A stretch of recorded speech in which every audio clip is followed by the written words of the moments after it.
in Waziristan is a bullet we never have fired.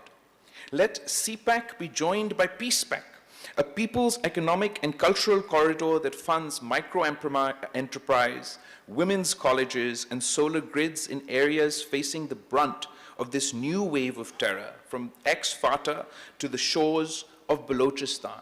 No counterinsurgency has achieved victory without first winning hearts and minds. In the context of the fight against terrorism in Afghanistan and Pakistan, I recall when Shaheed Mohtarama Benazir Bhutto was campaigning anew to confront this menace. Well, she warned in Pakistan in her final speech that these militants want to remove Pakistan's flag from SWAT, and rallied her country as the first female prime minister when many male politicians cowered or shirked from their responsibility to speak out. She rallied her country and she said she would be the one to lead. She would be the one to raise Pakistan's flag in SWAT. She did so in a context.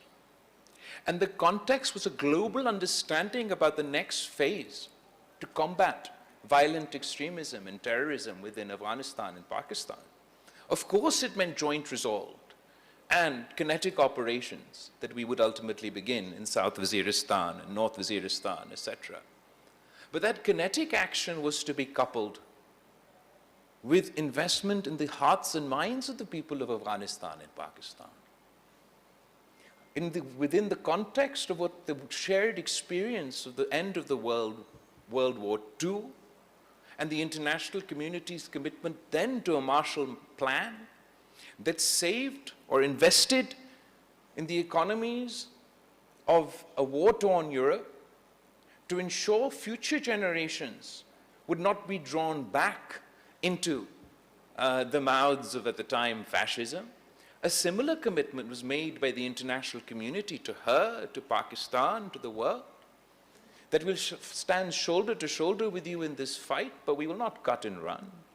We will invest in a new Marshall Plan for Afghanistan and for Pakistan to ensure that future generations are not lost to the menace of terrorism.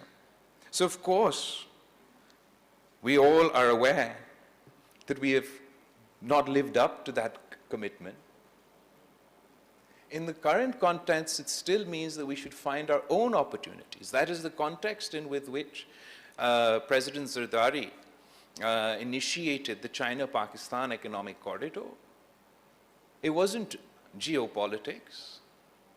It was an understanding that the eastern route that was to go through Pakhtunkhwa and descend into Balochistan would drive economic development and economic activity in those areas that were the most devastated by terrorism. So whether today it is in a multilateral context or by focusing on our own economic opportunities, we need to provide our people, the people of Pakistan, with hope through economic opportunities so they're not drawn back towards this menace of terrorism.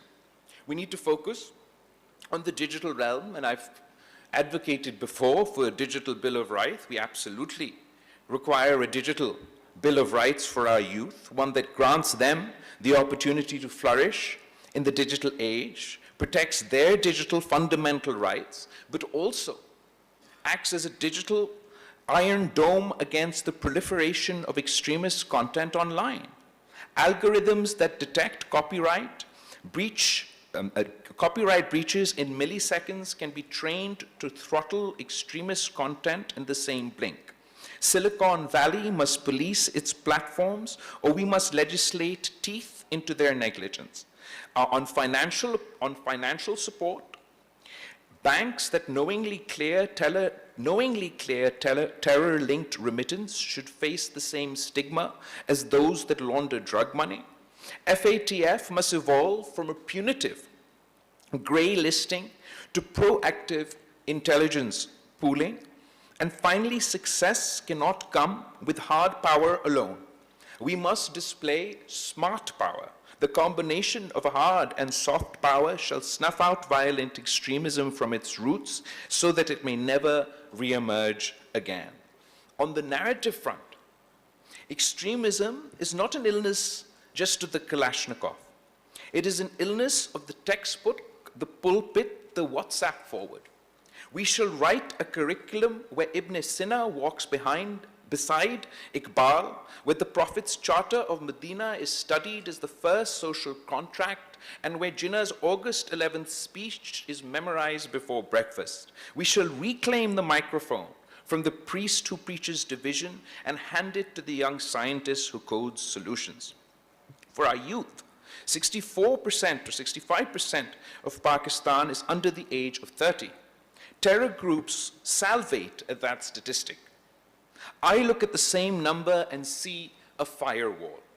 Give this generation broadband, venture capital, startup opportunities, and no recruiter in the tribal valley will match the romance of discovery we can offer. For our women, the women of Pakistan, are our untapped brigade. No nation can fight half-handed while half its population is sidelined. The daughter of the Indus who pilots the F-16, the widow who runs a microloan cooperative in Swabi, the coder in Karachi who encrypts military comms, they are the insurgents against ignorance. And ignorance is terror's godfather. Some capitals wag their fingers at Pakistan and ask, is Pakistan doing enough? I respond in the idiom of Shaheed Zulfikar Ali Bhutto. We have bled enough to write the preface of peace in our own ink. We will not have that manuscript proofread by those who stayed safe behind oceans and alibis. And a message, a word to the merchants of hate within, to those who romanticize the terror culture from drawing rooms and YouTube channels. Let me be unambiguous. We will repatriate your hashtags to the courts, your bank accounts to the audit ledger, and if necessary, your fantasies to the iron bars of law. There is no constitutional right to weaponize religion.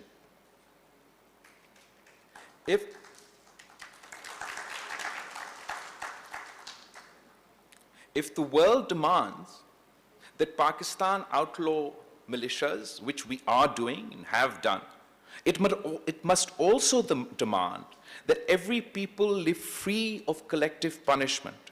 Selective outrage is the oxygen of extremist recruiters. From the Kashmir Valley to the olive orchards in Palestine, the world must deliver a just peace. To India, I say, we have a shared stake in ending this cycle of fire.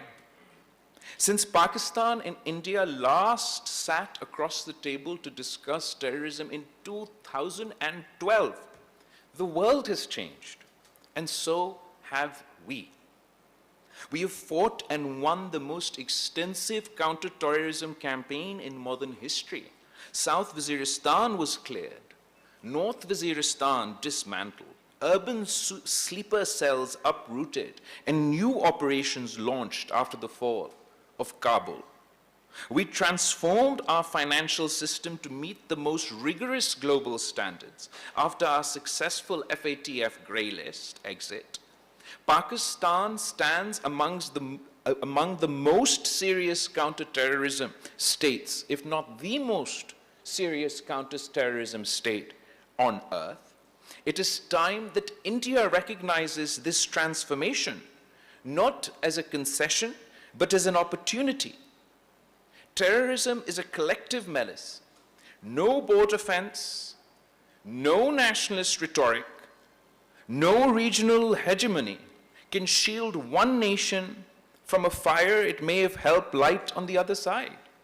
If infrastructure, Safe haven or subsidy is extended to groups like the BLA or the TTP, that same network may one day irrigate militancy that threatens India itself. Fire does not distinguish between the arsonist and the architect. We all learned this the hard way after 9/11, and it's time India does so as well. Terrorism has no nationality, no religion, no caste, no creed. It respects no border and abides by no law. I offer from this floor a clear proposition. Pakistan is ready to forge a historic, phenomenal partnership with India to jointly combat terror, not as adversaries playing a zero-sum game, but as neighbors who share a moral and civilizational obligation to protect over 1 billion souls from the plague of extremism. All it requires is for India's leadership to step down from the high horse that is galloping its republic towards the abyss. Pursue peace with Pakistan. Sit with us. Talk to us. Let us resolve Kashmir in accordance with the aspirations of its people. Let us end the weaponization of water and build instead a peace as mighty as the Himalayas. Let us return to our shared traditions grounded not in hatred, but in the ancient soil of the Indus Valley civilization. It is not weakness to extend a hand, it is wisdom. And to the world, I would like to extend an invitation. Come train with us. Come learn from Pakistan. Learn from our armed forces. Learn from our special forces. Learn from our police force.